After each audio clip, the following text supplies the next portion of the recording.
Do you remember being on a playground and another kid calling you a name? That kind of hot wave of humiliation. You probably wanted to disappear or maybe fight back, really just anything to make it stop.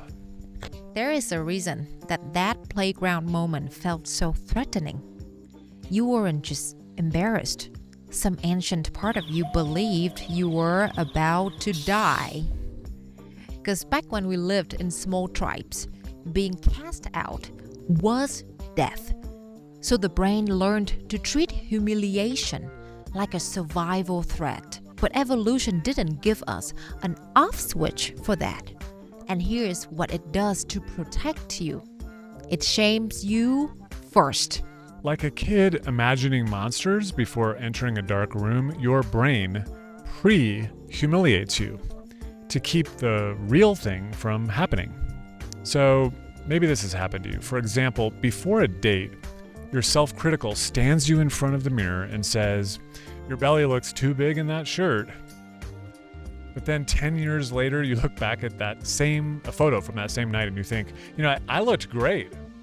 But your self-critical had already done its job. None of us can avoid this, but it doesn't mean that we can't escape it.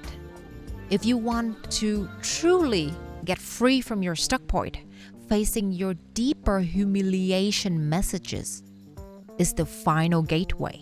So in this mission, we're going to go straight at it. We are going to listen to what your harshest inner crew members say when they pre-humiliate you. What are they quietly saying about you and your stuck point? That is your letter from a jerk.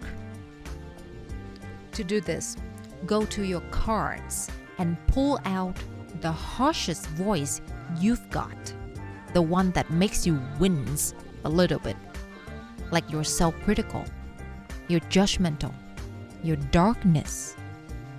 Whichever part has been the loudest for you. Now we want you to let that part write you a letter. Here's how.